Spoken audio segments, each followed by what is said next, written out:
Jay-Z has a ton of, we talked about this several times on the show, a ton of like really, great albums, great work, early Jay-Z work.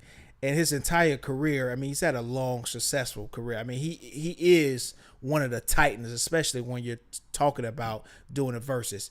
The problem is there's a few. Number one, a versus is only you're talking about a 10 or 15, or the most I've seen is a 20 song set. Okay, so you're not talking about lifetime work versus a lifetime work.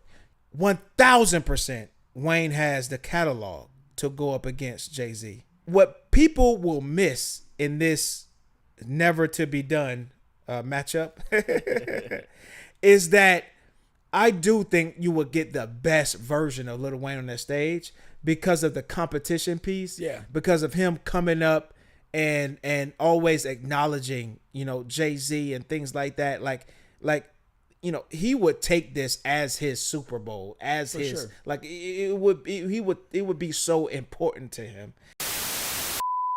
Jay-Z comes out and says that no rapper can touch him in a versus. Ain't a soul alive that can stand on that stage with me.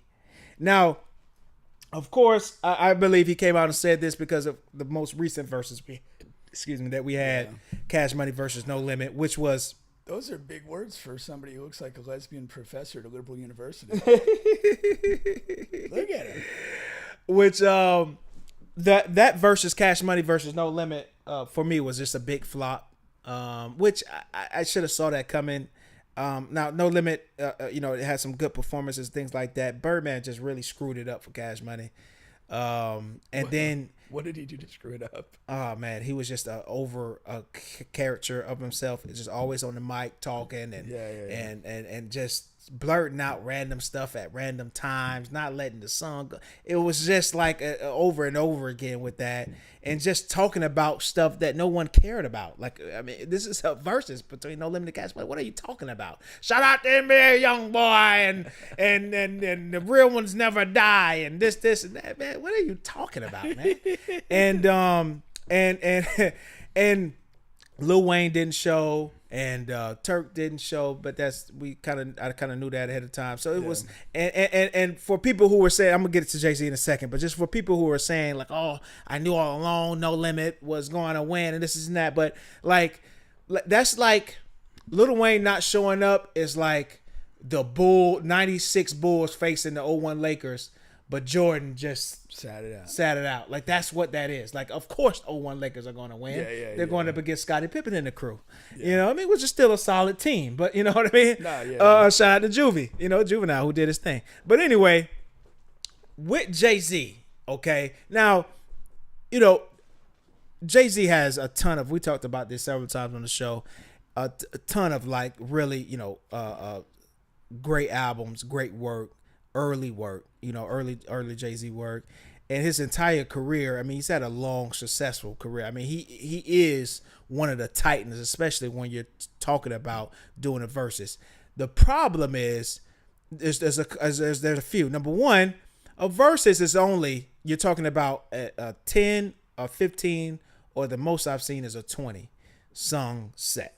Okay, so you're not talking about lifetime work versus a lifetime work. You're talking about, for lack of better terms, a few songs versus your best few songs versus somebody else's best few songs. Okay. Now, we can only do active rappers. There's two that automatically comes to mind, which Big J put in the comments, which is Kanye and Wayne. Now, both come with their own faults. Kanye comes with the point of, can he really get up there and perform raps that he probably didn't write a ton of them? And which is like widely known and not, refuted and stuff. And then Lil Wayne, it comes the performance piece. Now, I'm a huge Lil Wayne fan, one of the biggest Lil Wayne fans on this planet. 1000% Wayne has the catalog to go up against Jay-Z. And what people will miss in this never to be done matchup is that I do think you would get the best version of Lil Wayne on that stage because of the competition piece. Yeah. Because of him coming up and always acknowledging, you know, Jay-Z and things like that. Like, you know, he would take this as his Super Bowl, as For his sure. like it would be so important to him Yeah. that he would not trash can this performance piece. For sure. And the music will match.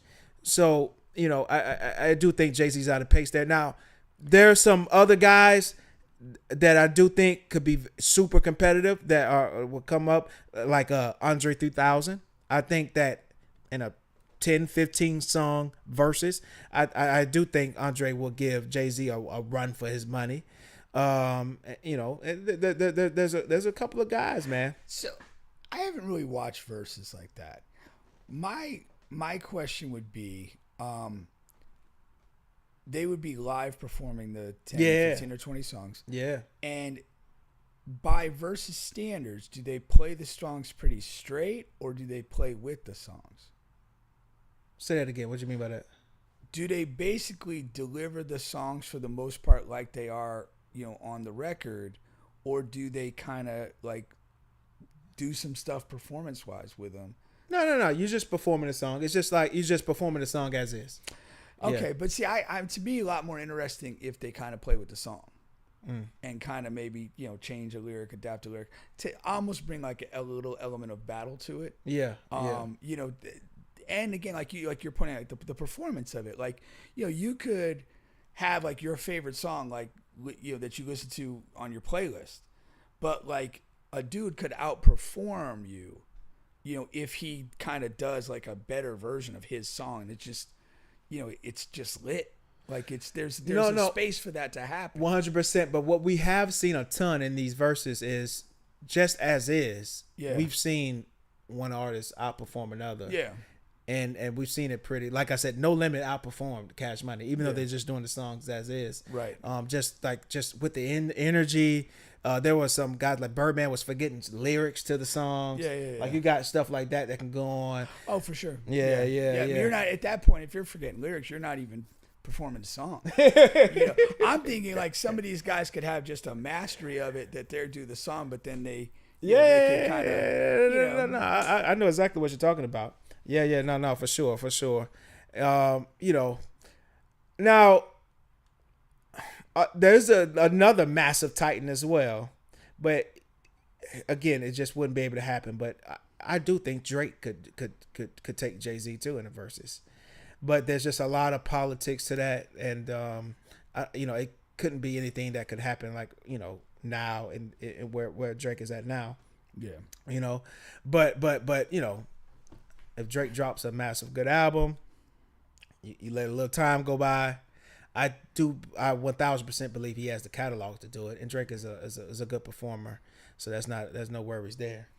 But yeah, man. I mean, but you know, a lot of people are taking like they're mad what Jay-Z said. I'm not mad at all. I mean, I was gonna go. you're competitive. Two things I'd say. Like Jay-Z, like at his best, has like a really cool, casual performance vibe. Yeah. You know, when he did the unplugged thing, he was just kind of masterful with it. And it feels effortless when he performs. And so if he gets in that zone, he would be tough to beat. Yeah. But the other thing is, I was going to say, why is he saying this? Why now? Like, is he going to drop something? Is he just hungry for, you know, some attention? Like, what's going on here? I do think he's going to drop something soon. Yeah. But also it could be just because I know he was watching that. Like I said, he's watching that verses there. Yeah. And but I mean, it's not like he said it during any of the other verses. Right. So it's like, yeah. So he's like, yeah, why is he saying it now? Yeah. But yeah. No. But that's for sure.